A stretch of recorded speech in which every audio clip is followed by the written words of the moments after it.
네, 이재명 대통령이 내일 비상계엄 1년을 앞두고 국무회의에서 내란의 어둠을 온전히 밝혀내야 한다면서 강력한 처벌 필요성을 시사했습니다.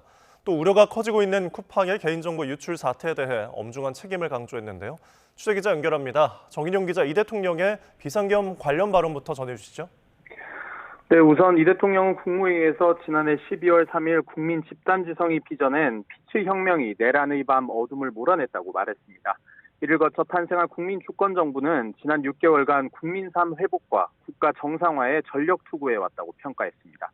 그러면서 매듭지은 한미 관세 협상과 핵추진 잠수함 건조 미국 승인, 그리고 민생경제 안정세 회복을 성과로 꼽았습니다. 무엇보다 비상계엄 극복 과정에서 확인된 우리 민주주의의 강인한 회복력은 세계 민주주의의 새로운 희망으로 평가받고 있다고 강조했습니다. 다만 여기서 멈추지 말아야 한다며 곳곳에 숨겨진 내란의 어둠을 온전히 밝혀내 진정으로 정의로운 국민 통합의 문을 열어야 한다고 역설했습니다. 특히 이 대통령은 국가폭력범죄 공소시효 폐지 문제를 국무회의에서 언급하는 과정에서 비상계엄 처벌을 염두에 둔 발언도 했는데요. 군사 쿠데타 등 국가 권력으로 개인의 인권을 침해하는 행위에 대해서는 나치 전범을 처리하듯 영원히 살아있는 한 형사처벌하고 상속인들까지 끝까지 책임지게 해야 한다고 비판했습니다.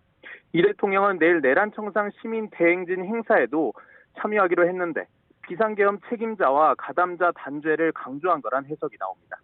이 대통령은 또 비상계엄 저지와 헌정질서 수호에 함께한 국민에게 표창 등 증서를 수여하고 국민주권 정신을 대대로 기억하기 위한 방안을 마련해 나가겠다고 덧붙였습니다.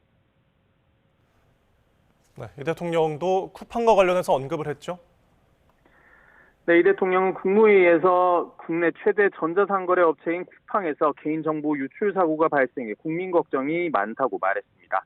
피해 규모가 약 3,400만 건으로 방대한데 사건 발생 5개월 동안 회사가 유출을 파악하지 못했다는 게 참으로 놀랍다고 지적했습니다.